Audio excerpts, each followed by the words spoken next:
We are discussing redox reaction TBP containing questions of JEE Mains 2013 to 2020. सबसे पहले आपने question number 2 पूछा हुआ है. It's given Na2HASO3 plus NaBrO3 plus HCl gives NaBr and S3ASO4 and NaCl. The value of X, Y and Z. ये balancing of redox reaction का question है simply. तो पहले आप जरा वैल्यूज लिख लीजिए. So it is Na2HASO3 plus NaBrO3 plus HCl. इससे हम बना रहे हैं NaBr S3ASO4 एंड NaCl.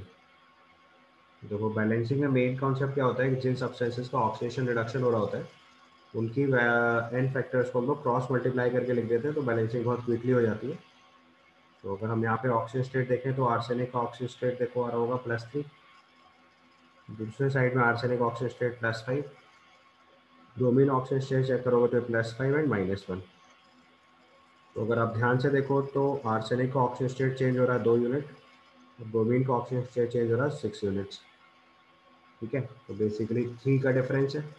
तो आर्सेनिक वाले इस एक्सप्रेशन में 3 से मल्टीप्लाई करके ऐड कर दो और बाद में हाइड्रोजन ऑक्सीजन बैलेंस कर दो, आपकी इक्वेशन बैलेंस हो जाएगी. अगर जल्दी करना है, अदरवाइज पूरे स्टेप्स लिख के भी कर सकते हैं. हमने क्या करा, पहले जो आर्सेनिक वाला सिस्टम है उसको हमने 3 से मल्टीप्लाई करके लिख दिया.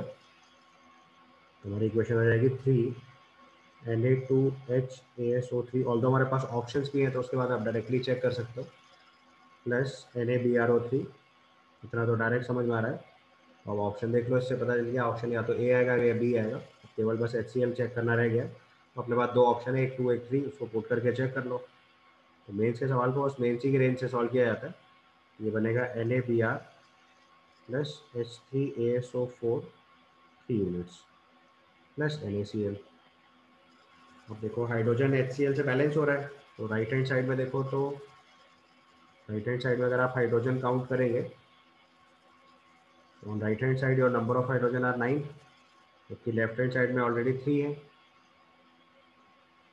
नंबर ऑफ हाइड्रोजन चेक कर लो पहले. तो right hand side it is 9 hydrogen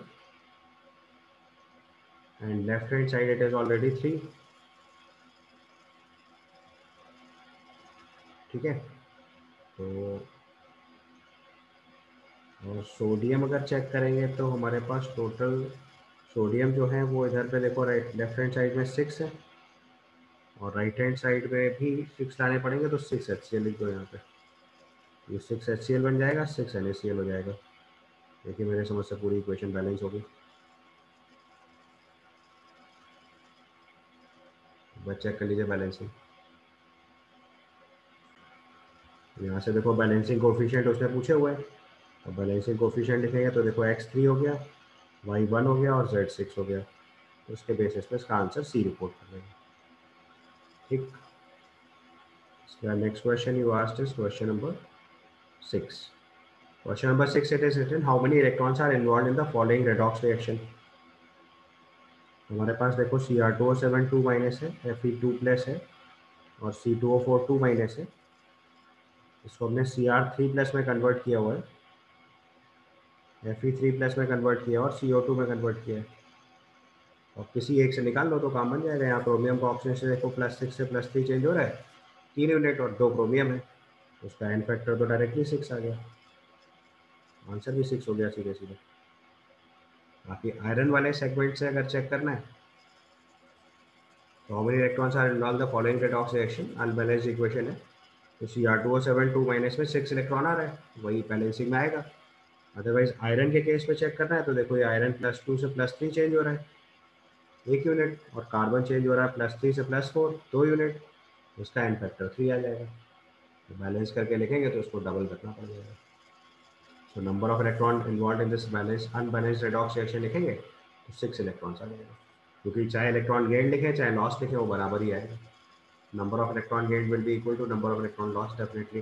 so Cr2O7 2 minus एक पोल से 6 इलेक्ट्रॉन एक्सचेंज है, वही आंसर लिख देंगे. One more way is there, अगर आपको ऐसे directly number of electron exchange नहीं क्लिक करता है इन फैक्टर से तो आप बैलेंसिंग से भी कर सकते हो.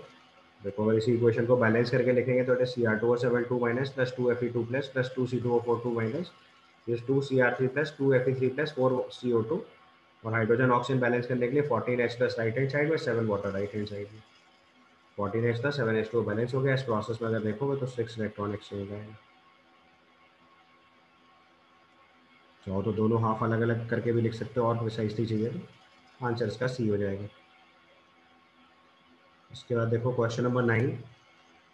क्वेश्चन नंबर 9 में लिखा है which of the following reaction hydrogen peroxide acts as an oxidising agent. तो देखो अगर H2O2 को हमें ऑक्सीडाइजिंग एजेंट की तरह चाहिए, इसका मतलब इसका रिडक्शन होना चाहिए। अब इसका रिडक्शन होना चाहिए तो H2O2 में ऑक्सीजन स्टेट कितना है -1, तो उसका ऑक्सीजन स्टेट जो है वो डिक्रीज होना चाहिए। तो ऑक्सीजन स्टेट अगर -1 से डिक्रीज करा के ले जाएंगे तो ऑक्सीजन का ऑक्सीजन स्टेट -2 में जाना चाहिए। -2 मतलब इसका प्रोडक्ट क्या बनना चाहिए, वाटर। अब इक्वेशन चेक करना शुरू करो। पहले वाले इक्वेशन में देखो लिखा हुआ है HOCl। HOCl में क्लोरीन का ऑक्सीजन स्टेट, तो अगर आप बस सीधे सीधे कंपाउंड के ऑक्सीजन स्टेट चेक करते जाओ तो आपको पता चलता जाएगा। मतलब ये तो एक सीधी ट्रिक सिखा दी मैंने आपको, अगर ऑक्सीजन स्टेट से देखना है तो।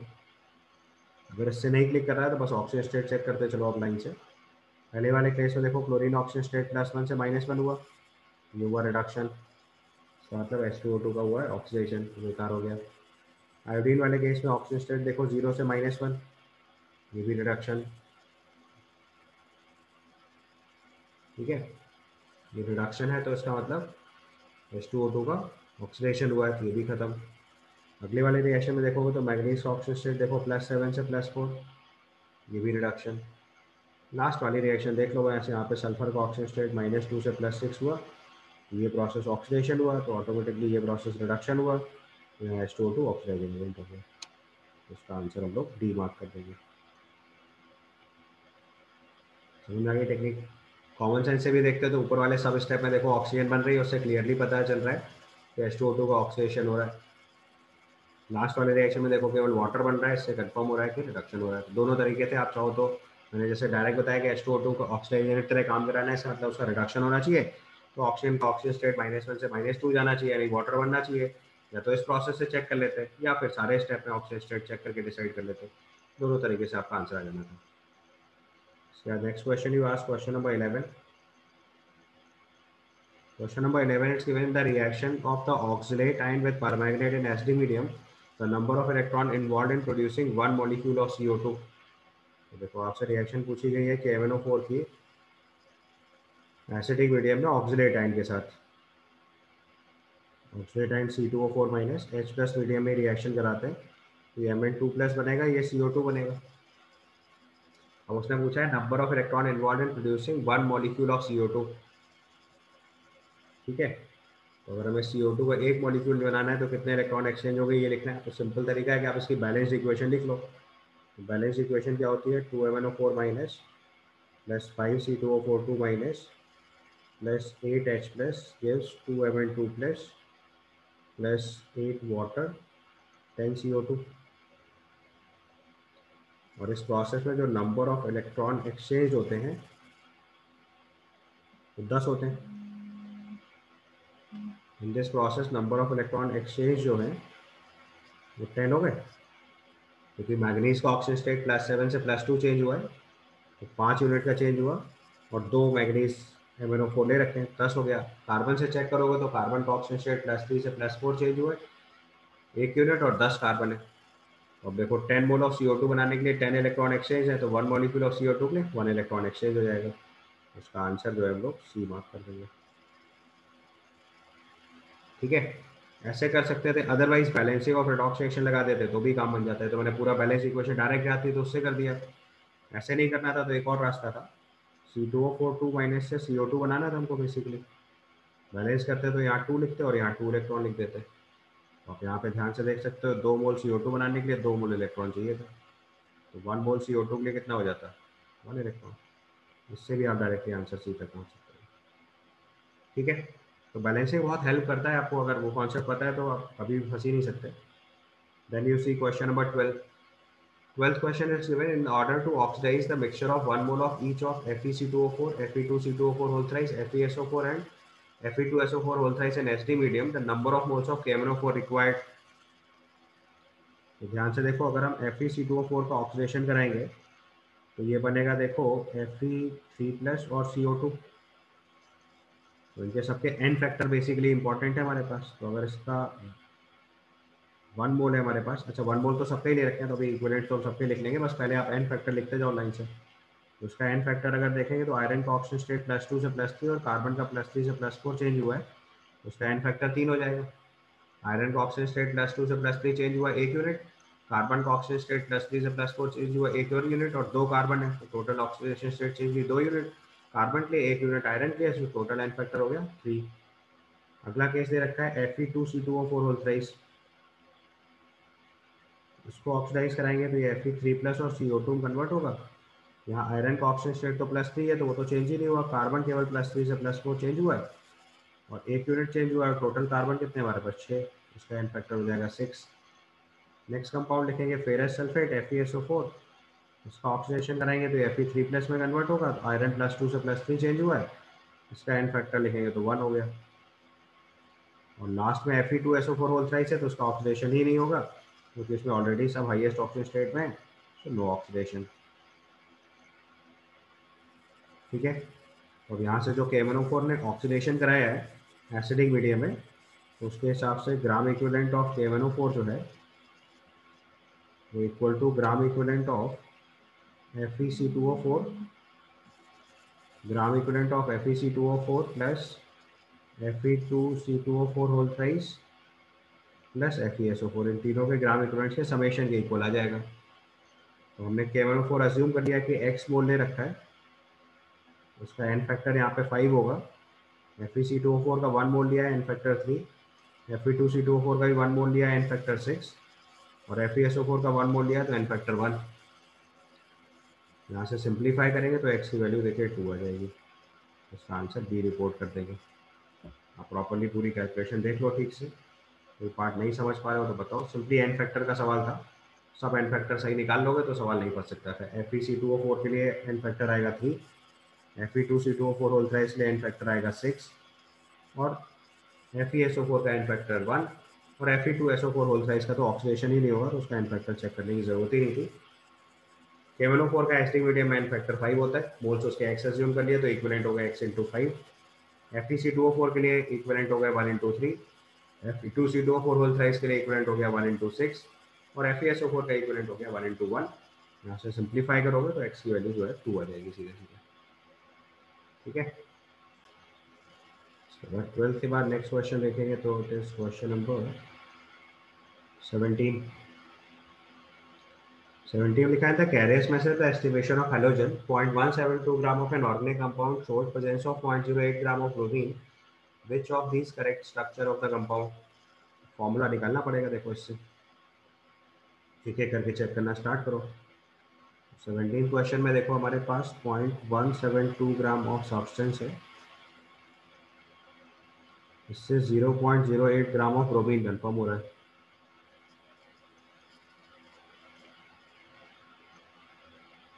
ठीक है, compound source presence of 0.08 gram of bromine. अब जरा पहले इन सारे कंपाउंड्स के मॉलिक्यूलर वेट बता दो जल्दी से, जो भी ऑप्शंस लिखे तो फिर मैं आगे सॉल्व कर देता हूँ। अब देखो अगर हम इसका सिर्फ परसेंटेज कॉम्पोजिशन लिखना शुरू करें तो CH3Br के 95 ग्राम में 80 ग्राम ब्रोमीन है, अगले वाले मॉलिक्यूल का 172 ग्राम में, ऑप्शन बी में 172 ग्राम में 80 ग्राम है, तो यही हमारा आंसर हो गया। देखो 170 ग्राम में 80 ग्राम है तो 0.172 ग्राम में 0.08 ग्राम हो जाएगा, तो यही आंसर हो गया। इससे पता चल गया, देखो डायरेक्ट मैच कर रहा है। सी वाले ऑप्शन में देखेंगे तो 250 ग्राम ऑफ कंपाउंड जो है उसमें अगर हम ब्रोमीन लिखेंगे तो 160 ग्राम आ रहा है, तो अगर हम इसको प्रोपोर्शनेट सॉल्व करें तो अगर इसका हाफ कर दें तो लेफ्ट हैंड साइड 125 ग्राम के आसपास आ जाएगा, मतलब वो भी मैच नहीं करेगा। और डी ऑप्शन चेक करेंगे तो 109 ग्राम CH3CH2Br में 80 ग्राम ब्रोमीन है, वो भी मैच नहीं कर रहा। तो उसका गिवन आंसर परसेंटेज कॉम्पोजिशन से डील कर देना है, उसका आंसर हम लोग बी रिपोर्ट कर देंगे। उसके बाद आपने पूछा question number 18। In question number 18 it's given the oxidation state of iron atom in the compound A, B, C respectively are X, Y, Z respectively। तो आपको sum of X, Y, Z बताना है। तो पहला कंपाउंड दे रखा है Na4FeCN5 NOS यहाँ पर सीधे सीधे बस सॉल्विंग कर देनी है। तो आयरन का ऑक्सीजन स्टेट अगर x दे रखा है तो 4 plus x minus 5 minus 1 equal to 0 करेंगे, x इज इक्वल टू +2 आ जाएगा। दूसरा कंपाउंड दे रखा है Na4 FeO4, यहाँ पे सॉल्व करेंगे तो 4 plus x minus 8, 4 plus x minus 8 is equal to 0। यहाँ से x की वैल्यू +4 आ जाएगी। और तीसरा कंपाउंड लिखेंगे Fe2CO9, यहाँ से सॉल्व करेंगे तो यहाँ x की जगह y कर लेना बस।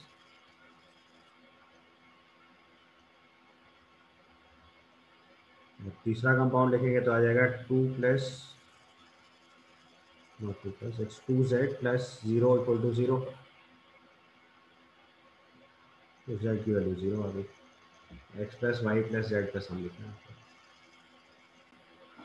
यहाँ पे आपको x plus y plus z लिखना है तो 2 प्लस 4 प्लस 0 आ जाएगा, 6 आंसर हो जाएगा।